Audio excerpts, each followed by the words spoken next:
what were your emotions when Ambry came down with it? I know you were waiting to make sure it was clear, but when you finally got that word, what was it really like? Oh my goodness. I don't think you can draw it up any better than that. Like, just like a storybook ending, you know, like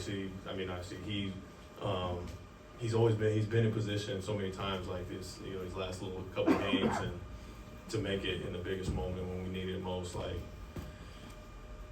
that game was wild.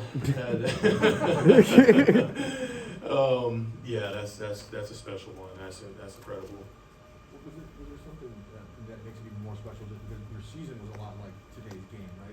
Did it feel fitting to kind of get in that way? Yeah, for sure. You know, you want it to go well, and you want it to, you know, you want to be up early and have momentum and all that kind of stuff. But I think that just kind of shows the resilience of this football team, and you know, I think that's the perfect type of win that we needed heading into this tournament, because it's not going to be easy. You know, the NFC is loaded with talent, and if we really want to, you know, reach our end goal, we got to take one game at a time and really dial in, because we're going to need everyone to win against and first is Dallas, so we're going to need everyone. Ambry said the mood in the locker room was hot. You guys were angry at halftime. Did you assess that same thing? I mean, yeah.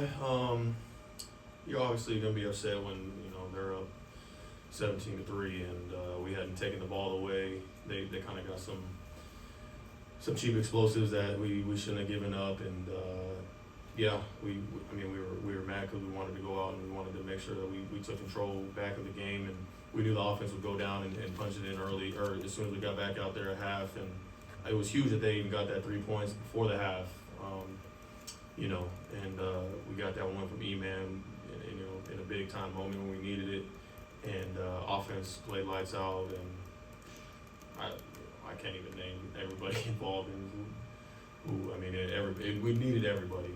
You know. At one point, you were kind of waving the fans to get louder. Did it feel like a home game out there? Oh yeah. It was crazy. I was standing there. I think it might have been the second half, and we were in a TV timeout, and the refs kind of standing there. He's like, man, who set this up for you guys to have this many fans out here? And I was like, I don't know. Like this feels like a home game, but you know, and they came up big at the end there. I mean, shoot, you felt it. It felt like a home game. Right, you said everyone had to do something.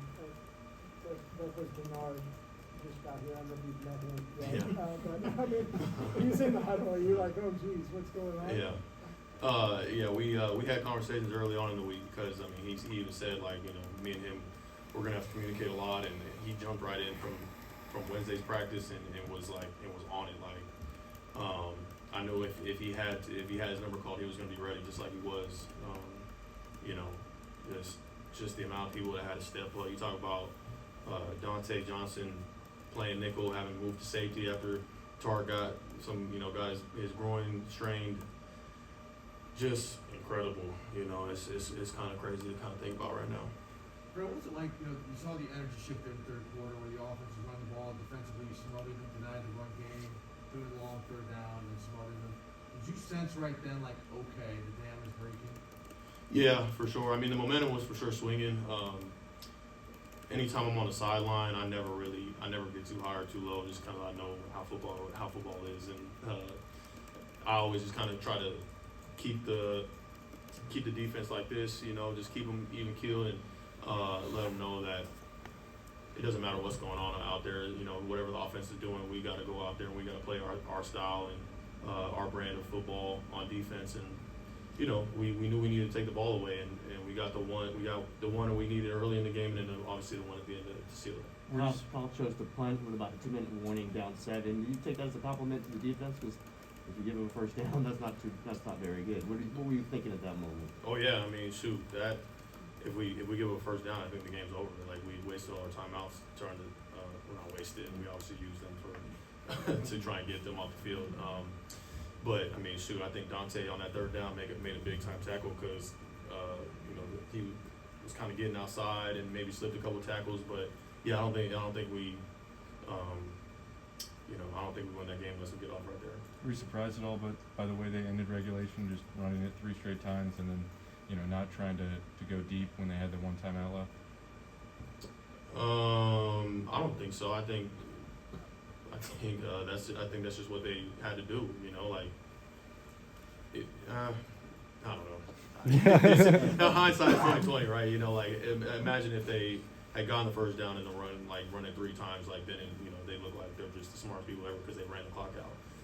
But they had an option. They had a choice to make on 3rd down if they wanted to try and just go for the first down, throwing the ball, or if they wanted to run the ball and try and get a first down. So, that was for sure a pivotal moment in the game. We've talked about all season, but what does Jimmy Garoppolo show you, a defensive player or anything on the team that obviously got a thumb injury, could have not played, could have said it hurt too much, and to come back again from 17-0 to win this game? I'm not surprised. I've said it all along. We all have complete belief in Jimmy and Trey. Obviously Trey playing for us last week, with Jimmy coming back. I'm not surprised at all. You talk about the 4 guys in front of us because it seems like, especially in the second half, once the offense got the score, the defensive line was just relentless. Whether it's Eric Armstead, Arden Key, they were getting after the quarterback nonstop. Can you talk about how important they are, especially if you guys want to make a run here coming up? Pass and run game. I think they were having a heck of a game in the first half. So we knew we had to stop the run, and we were doing that. It's just that we were in 3rd and long situations, and we were giving up the 3rd and longs. Like we had to tighten up on our side in the back end. And they just kept at it. They kept chipping away. And then once everything started to marry up, that's when you saw the big plays happening up front.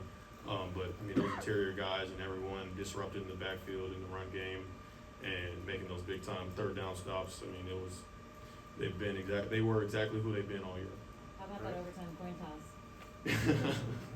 We can hear you through the rest, Mike, that you're like. Yeah. I've already said it. I take them serious, but I guess heads never fails. So You won twice, right? You won both. heads and heads. We'll see what I call next week. Thank you, guys.